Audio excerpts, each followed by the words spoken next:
Welcome back, viewers of Let's Talk America with host Shana Thornton. Of course, I am Shana, and welcome to another edition of Real Talk, where we put the spotlight on the best and the brightest experts and advocates out there. And of course, we focus on the topics you want to know more about. And tonight's edition of Real Talk is no exception.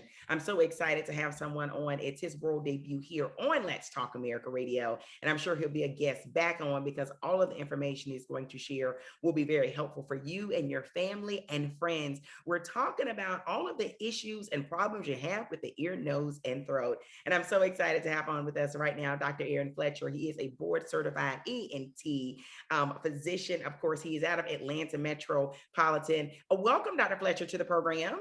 Thank you for having me. Thank you. Super honored to have you on, sir. This is a topic that so many people have want to know more information about for many different reasons. We're going to talk about the pollen. We're going to talk about the allergies and how it affects everything, the drainage. But first, we have a tradition here on Let's Talk America Radio, sir. I've seen the CV. I've seen your resume. Super impressive, of course. But we're always fascinated with the human side of it. You're an ENT. You see many patients with so many different concerns and issues. What exactly motivated Dr. Fletcher to get where he is today, to treat people and have such an interest in people's health? Oh, great question. I wish there was a really short answer, but I'm gonna give you the short version of it. So basically, I studied English in undergrad. I thought I was going to be a college professor. I had no plans to go to medical school or be a doctor. And I had I'll call it a spiritual experience in my junior year of college where I kind of felt like I had a different calling than what I was pursuing. And so after, a lot of time soul searching and praying, I felt like God was calling me to become a surgeon. That's the best way I can put it. I felt like that was my calling. So I dropped English. I switched to pre-med. I started studying pre-med, and I had a few mentors and some support along the way that helped me get here. But essentially, I stepped out on what I believe to be a calling for my life, which was medicine. So it wasn't something that I had planned to do my whole life, but my faith led me here, and with that, a lot of mentorship and help, and a lot of angels from all over the place helped me to get here. So that's basically the story. But it was a calling on my life. Wow, that's an amazing story, sir, and a real life story, of course, and where you are today, of course, in Atlanta Metropolitan, treating many patients with these concerns. Speaking of these concerns, I want to go right to it. Here we are in the midst of May, and so many people are still suffering from the classic pollen and the allergies, dealing with it. And I'm thinking, usually, this is me, I'm no expert like you, Dr. Fletcher, but you're thinking by April or early May that has settled down, but we're still seeing the yellow stuff all on the cars outside. Explain exactly why the pollen count seems to me to be as high as it is right now going into late May. And how does that impact the health of so many people that will say to you, I didn't have allergies growing up, but I have them now. What's up? Yeah, good question. So there are some environmentalists who believe that the allergy season is going to get longer each year, basically because of global warming and some of the effects of climate change. And so, the trees in the atmosphere, they take up carbon monoxide as their fuel, and that's what causes them to produce pollen. So the more carbon dioxide is around in the air, and the longer during the year it's there, the more pollen is going to be produced. And so as the temperature goes up and as the carbon monoxide goes up and the carbon dioxide goes up, the trees actually make pollen for a longer period of time than they used to. So people who traditionally might not have had allergy symptoms are getting to a point where they're overwhelmed, and they can actually, build up allergies over time as they get older because of the amount of pollen or just the exposure that they're having throughout the year. So, Wow. I mean, and so you get the sneezing, you get the red eyes that are still going on for many people, you get the tickle in the back of the throat. All of that is going on. Help us out as an ENT physician. How exactly do we treat that? I mean, and the first thing someone's going to say watching us tonight, Dr. Fletcher, he's going to try to give me a prescription, right. which I happen to think, I'm not a medical expert such as yourself, but sometimes it's needed, right? I mean, so we're not suffering through this condition or many others, but people do tend to turn their nose down because they're saying, I'm already on blood pressure, I'm on cholesterol medication, I'm on so many other medications. Here's one more prescription. Help us out. How exactly can we Yeah, treat it? And are there natural approaches to treating it? yeah, I think that's a question I get a lot. I think the most important thing is to know what you're allergic to. So I would recommend getting allergy testing as the first step. A lot of people blame it on pollen, but it may not be pollen. It could be mold. It could be dust. It could be dust mites. It could be pet hair. See. Just because you're experiencing allergy symptoms doesn't mean it's pollen. So the first thing is to get tested, see what you're allergic to, and that way you have a better chance of avoiding it. There are some natural remedies that I recommend that are short of medicine. One of them is a sinus rinse or a neti pot to rinse sinuses, because that's where most of the allergens accumulate. And that's when they cause symptoms, is when they actually get into your tissues. So doing a good sinus rinse every day before you go out, and sometimes back in, is helpful. And then, the first line therapy is basically an antihistamine. So something like Allegra, Zyrtec, Claritin, trying one of those out, seeing if it helps your symptoms. And if not, then you would want to consult with a specialist. But most of those medicines are over the counter, so you can try them out. But I would recommend getting tested first, and then starting with some type of rinse to get the stuff out of your nose and throat as a way to try to treat it before you get to medicine. You're watching award-winning Let's Talk America Radio. We are doing our video podcast series, Real Talk, with the one and only medical doctor, Dr. Erin Fletcher. He is ENT, board certified out of Atlanta Metropolitan, the Stockbridge area, if you're familiar with Atlanta Metro. And he's really breaking down all there is to know about the condition of pollen allergies that so many of us suffer from. You did mention, of course, first line of therapy tends to be those antihistamines, such as the Allegra, the Claritin, the Zyrtec, that many people have. But I've known so many people that take those, be it the oral suspension as children or the pill form as adults, and they still complain about it. And you saying the natural way, of course, one of the ways that can help is getting something to help rinse out the nasal cavity.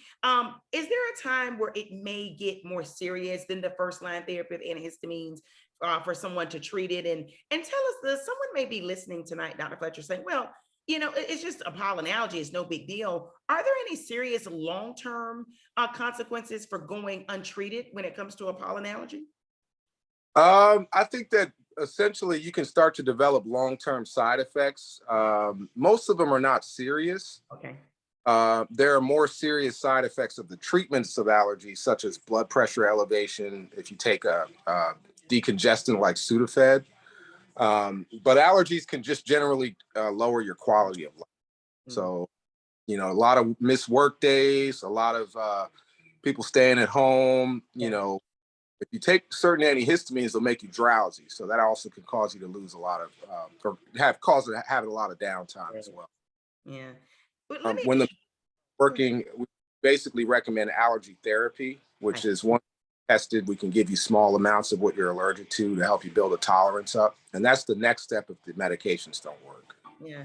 I'm no expert like you, Dr. Fletcher, but I can't help but think you're saying, rinse out the nasal area because that's how a lot of the pollen or allergies enter our body. What about when we come in after school, after work? We go to the gym. We are outside in the beautiful park, right? I know as a physician, you would say get physical activity in, but aren't we coming back in flooded with the pollen as we enter our homes? And this, there are adults and kids alike that just dive in the bed, right? I'll take a shower in the morning, or they dive in the bed and then they get up an hour later to shower. I can't help but think, does that impact how pollen is on us and it's in our house? I mean, should we be showering the pollen or when we get in the home immediately? I think it's more important if you're exposed to it and you're allergic to it, I think the rinse is more effective. I don't know that there's any problem with it having it on your skin or your clothes, but that can introduce other exposure. But I think I usually tell my patients to rinse twice a day. Okay. So morning and once at night at the end of the day, just so that you wake up fresh. Okay. And if you use any type of nasal spray like Flonase, you're definitely going to want to rinse before that as well. I see. But there's no effect of actually having it in your environment other than it'll just continue to make you exposed to it. I see. more and more. When it comes to our kids, of course, their bodies are different from ours, right? We realize that now. So when it comes to the pollen, I mean, how early can we see a child having an allergy to pollen? Newborns? I think it takes a little while to develop because it's basically based on your immune system. So most start to develop allergies in their toddler years, See, uh, start to manifest as the immune system gets more mature.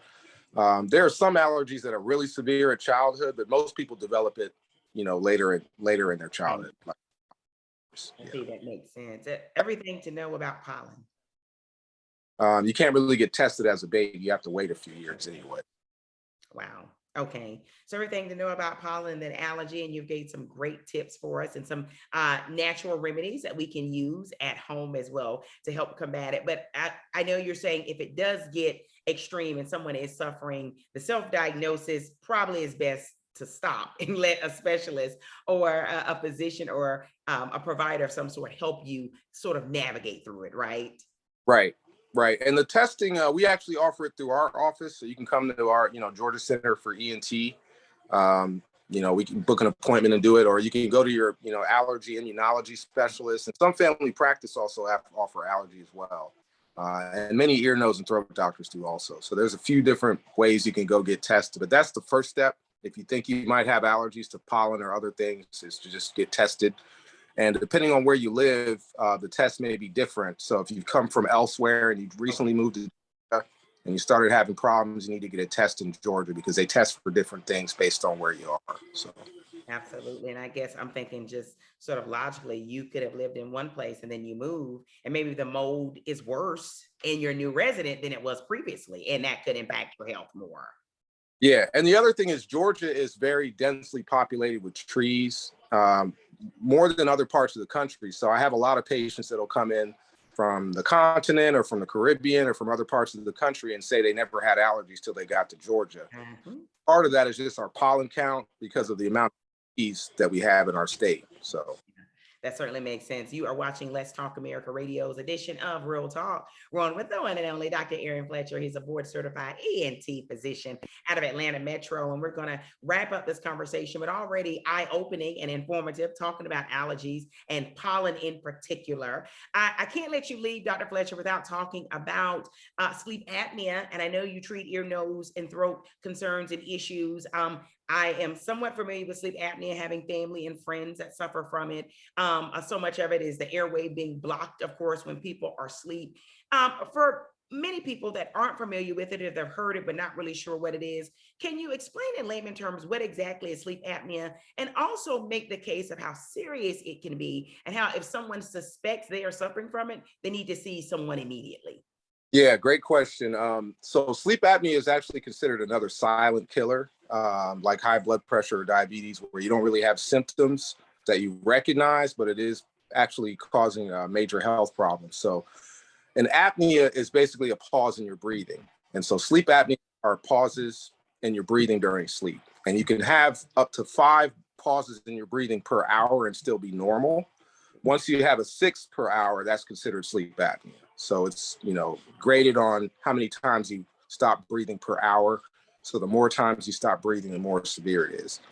Many people who snore or who have been told that they snore Yes. think that apnea, but you can't diagnose it purely by snoring. You have to actually what's called a sleep study, where they monitor you for an overnight period and see how Mhm. many times count how many times you stop breathing. I see.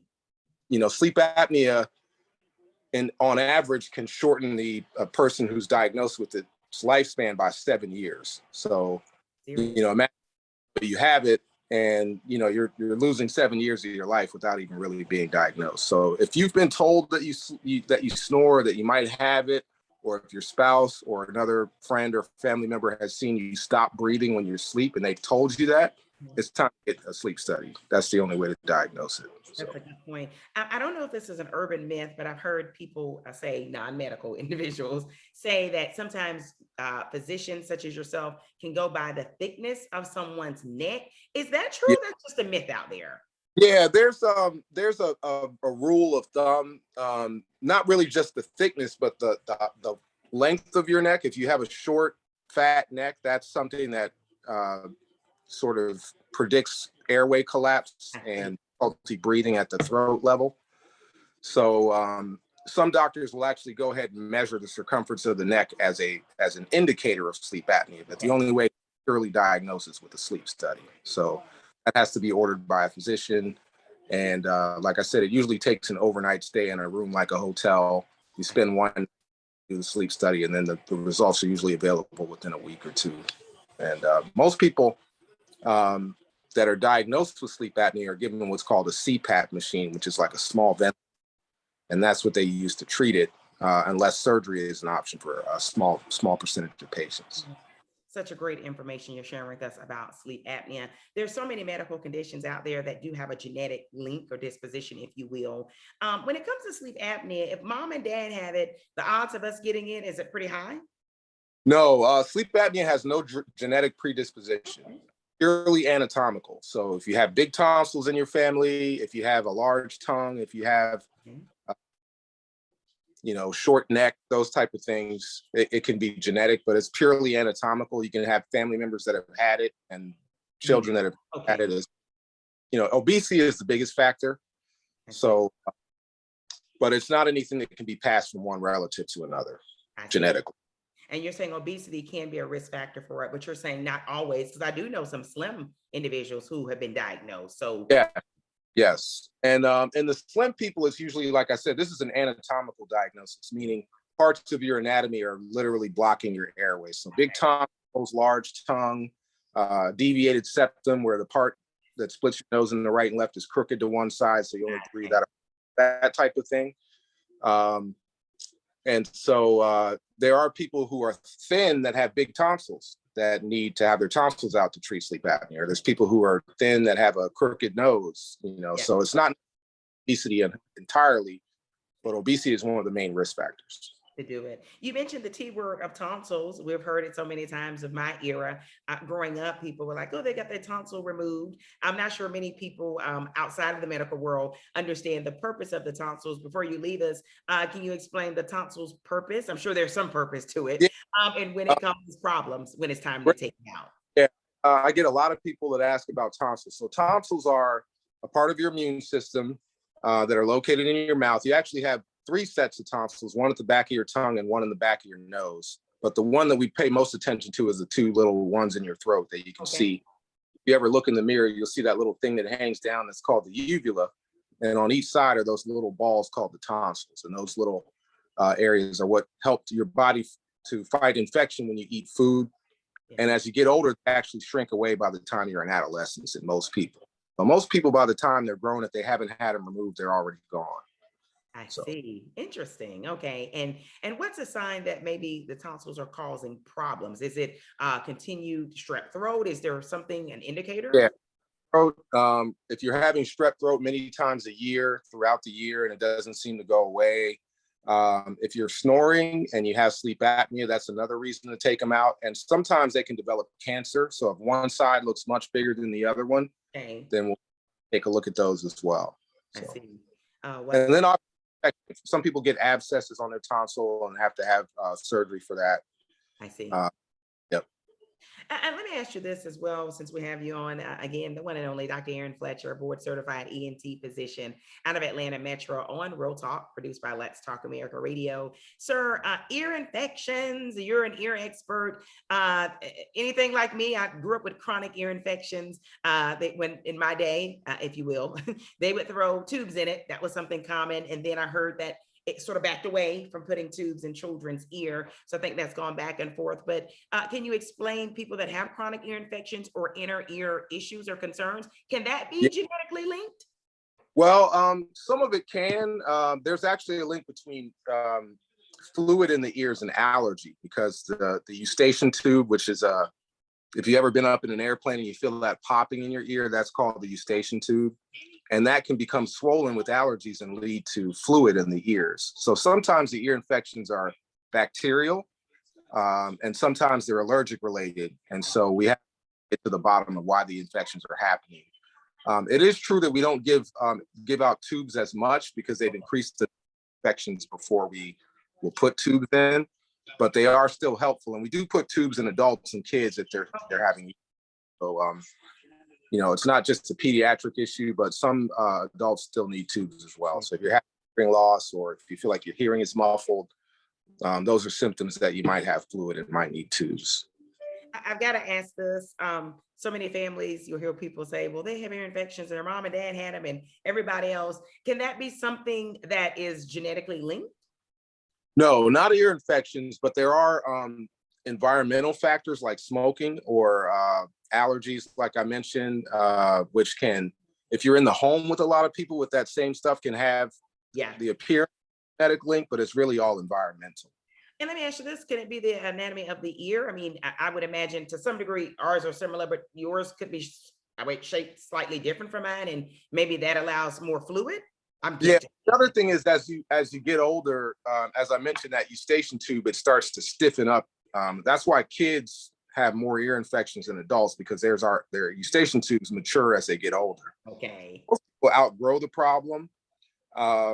And most people don't have it into their adulthood, but it is much more common in children just because of what happens with the anatomy and development. So things. Wow, such an eye-opening conversation with the one and only board-certified ENT physician, Dr. Erin Fletcher. Thank you for being on Let's Talk America Radio. You've educated and informed us. We're going to have you back on to talk about more issues with the ear, nose, and throat. But before you go, I don't want us to overlook this, if you will. Close out telling us exactly, ENT, what your specialty does and what all is included, because I believe knowledge is power and applied knowledge is even more powerful. Sure. Yeah, that's a good question.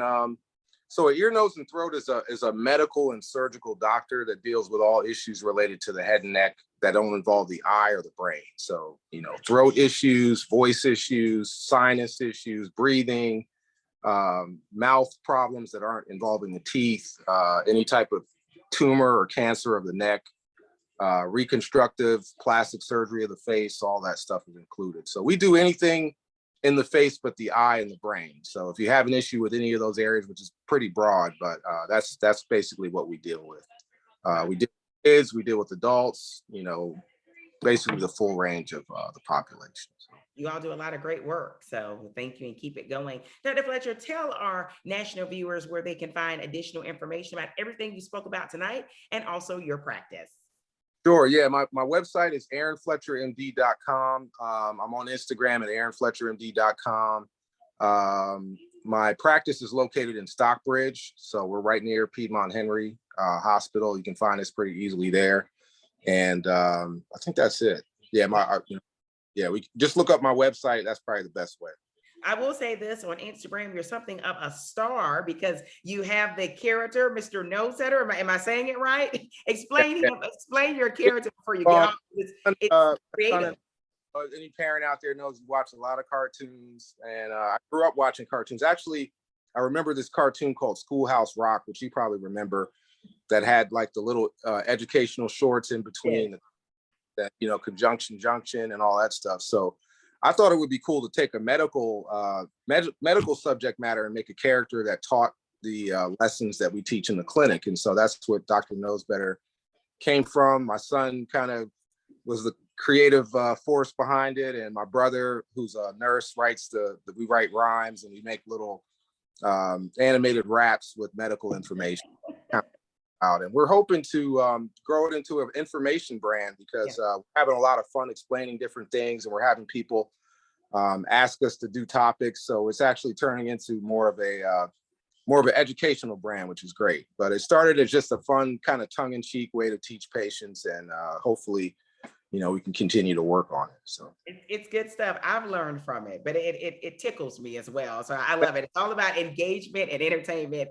and education. And that's exactly what we aim for here on Let's Talk America Radio. Dr. Fletcher, what an honor to have you on again. We thank you for your time and education of our community members. So key. For additional information on Let's Talk America Radio, visit ltaradio.com. That's ltaradio.com, or connect with us on your favorite social media outlet. Follow hashtag LTA Radio, and we do follow back. Stay informed, stay engaged. You're watching Let's Talk America Radio. Thanks, America.